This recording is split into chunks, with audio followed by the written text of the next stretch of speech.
जो दलित हैं, गरीब हैं, मजदूर हैं, भवन से लेकर ताजमहल से लेकर झोपड़ी तक बनाते हैं वही लोग, और खुला आसमान के नीचे रहने पर ये लोग बेबस कर दिए हैं वही लोग को।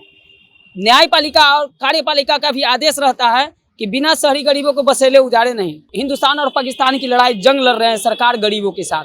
ये संविधान के खिलाफ है। संविधान एक बगिया थी जिसमें सारे जात धर्म के लोग फूल की तरह थे, वो बगिया सज रही थी, मगर ये गरीब बता दीजिए कि अगर नहीं रहेंगे, अरे एक तो गरीब ऐसी हालात मजबूरी चारों आपदा का मारा हुआ रहता है, चाहे वो मानव रहित हो या प्राकृतिक हो। बरसात दिन रात धूप झेलते हैं वही, बेरोजगारी का मार झेलते हैं वही, अब आ गया है विस्थापित का मार। वो आते हैं 5 साल के लिए कुर्सी पर बैठते हैं, फिर निकल जाते हैं, फिर बोलते हैं हमारा भाई चल गया पामर में। जब दूसरा ऐसी करते करते हमारा 3 कुर्सी बिट गया, 3 कुर्सी से मेरा जमीन जायदाद सब हड़प गया, तो हम किसको? अनुसूचित जाति रहते हैं रोड किनारे, लेन किनारे, नहर किनारे, मैदान किनारे, रेलवे लाइन किनारे, फील्ड किनारे। अब वो मूल रूप से भारतीय हैं। लेबर कार्ड से लेकर Aadhaar card, PAN card, voter card, ration card, सब मूलभूत सुविधाएं उसको मुहैया है। यहाँ तक कि प्राइमरी स्कूल से लेकर 10+2 विद्यालय से लेकर आंगनबाड़ी तक। तो सरकार इतना सुविधा देकर उनको क्यों विस्थापित कर रहे हैं? हम लोग आरजेडी कार्यालय में, जो लार्जेस्ट पार्टी है बिहार में नंबर 1 पोजीशन पर, जिनका 110 गो विधायक है सदन में, उनके पास अपने संगोष्ठी के माध्यम से स्लम बस्ती के, पटना के सारे स्लम बस्ती के महिला पुरुष बच्चे आए थे अपनी बातों को रखने। बात ये थी कि 2022 में माननीय प्रधानमंत्री जी ने वादा किया था शहरी गरीबों को नवनिर्मित मकान बनाने का, देने का, तो वो भी सिस्टम फेल है। महंगाई भी चरम सीमा पे है, बेरोजगारी भी चरम सीमा पे है। कुत्ता सियार घूमता था, मरी मुर्दारी फेंकाता था, मल मूत्र जमा होता था, वहां भरकर स्वर्ग रहने लायक यही लोग बनाए, ना कि सरकार के आदमी। अब जब वन बनाया गया है तो सरकार विस्थापित काम करने का काम कर रहे हैं विभाग के लोग। ये अन्याय है। पटना में पूरे नगर निगम के द्वारा झुग्गी झोपड़ी को हटा दिया जाता है, और झुग्गी झोपड़ी हटाने के बाद ये लोग घर से बेघर हो जाते हैं, रहने के लिए कुछ साधन नहीं रहता है। उसके बाद आज आरजेडी कार्यालय में इन लोगों का कुछ कार्य रहता है, उस कार्य में ये लोग आए हुए हैं, और इन लोगों से हम बात करेंगे। किस लिए यहाँ आए थे आप? सिंगल हम लोग आरजेडी कार्यालय में, जो लार्जेस्ट पार्टी है बिहार में नंबर 1 पोजीशन पर, जिनका 110 गो विधायक है सदन में, उनके पास अपने संगोष्ठी के माध्यम से स्लम बस्ती के, पटना के सारे स्लम बस्ती के महिला पुरुष बच्चे आए थे अपनी बातों को रखने। बात ये थी कि 2022 में माननीय प्रधानमंत्री जी ने वादा किया था शहरी गरीबों को नवनिर्मित मकान बनाने का, देने का, तो वो भी सिस्टम फेल है। महंगाई भी चरम सीमा पे है, बेरोजगारी भी चरम सीमा पे है। बिहार के सेवा प्रदाता के लोग जिसको कहते हैं फुटपाटी दुकानदार, उनको भी बिना वजह उजाड़ा जा रहा है। शहरी गरीबों को, जो सेवा प्रदाता के लोग हैं, जो पटना मानी कि डेवलपमेंट में बोलिए या शहर निर्माता के लोग बोलिए, जो दलित हैं, गरीब हैं, मजदूर हैं, भवन से लेकर ताजमहल से लेकर झोपड़ी तक बनाते हैं वही लोग, और खुला आसमान के नीचे रहने पर ये लोग बेबस कर दिए हैं वही लोग को। न्यायपालिका और कार्यपालिका का भी आदेश रहता है कि बिना शहरी गरीबों को बसेले उजाड़े नहीं, इंक्रोचमेंट नहीं करें, मगर न्यायपालिका के भी आदेश को उल्लंघन किया जा रहा है। बिना कोई नोटिस, बिना कोई अल्टीमेटम के उजाड़ दिया जा रहा है गरीब के। मानो हिंदुस्तान और पाकिस्तान की लड़ाई जंग लड़ रहे हैं सरकार गरीबों के साथ। ये संविधान के खिलाफ है। संविधान एक बगिया थी जिसमें सारे जात धर्म के लोग फूल की तरह थे, वो बगिया सज रही थी, मगर ये गरीब बता दीजिए कि अगर नहीं रहेंगे, अरे एक तो गरीब ऐसी हालात मजबूरी चारों आपदा का मारा हुआ रहता है, चाहे वो मानव रहित हो या प्राकृतिक हो। बरसात दिन रात धूप झेलते हैं वही, बेरोजगारी का मार झेलते हैं वही, अब आ गया है विस्थापित का मार। तो ये गरीब जाएंगे तो कहाँ जाएंगे? और जो गरीब मूल निवासी पटना का है, 60 वर्षों से रह रहे हैं, 50 वर्षों से रह रहे हैं, पटना को चमकाने का काम क्या है, पटना को बनाने का काम क्या है? हमारे माननीय मुख्यमंत्री जी भी ख्वाब में रखे हुए हैं कि स्मार्ट सिटी पटना डेवलपमेंट हो। तो किस तरह से डेवलपमेंट होगी? नगर निगम में सफाई कर्मी है अनुसूचित जाति का, अनुसूचित जाति रहते हैं रोड किनारे, लेन किनारे, नहर किनारे, मैदान किनारे, रेलवे लाइन किनारे, फील्ड किनारे। अब वो मूल रूप से भारतीय हैं। लेबर कार्ड से लेकर Aadhaar card, PAN card, voter card, ration card, सब मूलभूत सुविधाएं उसको मुहैया है। यहाँ तक कि प्राइमरी स्कूल से लेकर 10+2 विद्यालय से लेकर आंगनबाड़ी तक। तो सरकार इतना सुविधा देकर उनको क्यों विस्थापित कर रहे हैं? इसलिए उनका परम अधिकार है कि वो पटना में रहें, जिए खाएं, और सारा सुख सुविधा उनको मिलनी चाहिए। पहले 10+2 विद्यालय भी स्लम बस्ती के बच्चों को पढ़ने के लिए मिलती है, अब तो उससे भी वंचित है।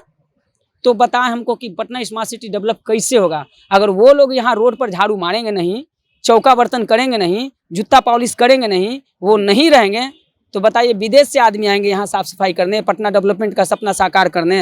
हम राज्य सरकार और केंद्र सरकार से यही मांग करते हैं कि जो न्यायपालिका की आदेश है कि बिना बसेले उजाड़े नहीं, उस पर गौर किया जाए। और न्यायपालिका ही दूसरी शब्द में बोली है कि जो 12 बरस किरदार रह गया उसकी अपनी दावेदारी होगी मकान पर, प्राइवेट पर। जबकि ये लोग 1962 से लेकर 67 से लेकर 80 से लेकर रह रहे हैं। और जहाँ कुत्ता सियार घूमता था, मरी मुर्दारी फेंकाता था, मल मूत्र जमा होता था, वहां भर कर स्वर्ग रहने लायक यही लोग बनाए, ना कि सरकार के आदमी। अब जब वन बनाया गया है तो सरकार विस्थापित काम करने का काम कर रहे हैं विभाग के लोग। ये अन्याय है। मैं राज्य सरकार और केंद्र सरकार से इस चैनल के माध्यम से मांग करते हैं कि जिस तरह से मुख्यमंत्री जी ने 3 डिसमिल जमीन देने का वादा किया, वो वादा पूरा करें। और माननीय प्रधानमंत्री जो केंद्र में बैठे हुए हैं, हमेशा जुमलाबाजी का जो पाठ पढ़ते हैं कि अच्छे दिन आएंगे, 15 लाख खाता में देंगे और शहरी गरीबों को 2022 में मकान देंगे। 2022 के बाद अब 23 हो गई है, तो कहाँ मकान मिलेगी गरीबों को? केंद्र सरकार तो कर रही है कि हम आवास योजना दिए, गैस दिए। आप लोगों को गैस सर मिला है क्या? गैस जिस परिवेश में दिया गया था उस परिवेश में लोग स्लम के लोग लिए, मगर उससे ज्यादा गैस महंगी कर दी गई है, उससे ज्यादा सब्सिडी काट दिया गया है। और एक समय थी शीला स्मृति ईरानी, अनाज मिलता है, अनाज कोटा। अनाज तो मिल रही है, मगर जिस आधार पे मिलनी चाहिए उस आधार पे नहीं मिल रही है। 1 किलो प्रति परिवार को गेहूं दिया जा रहा है।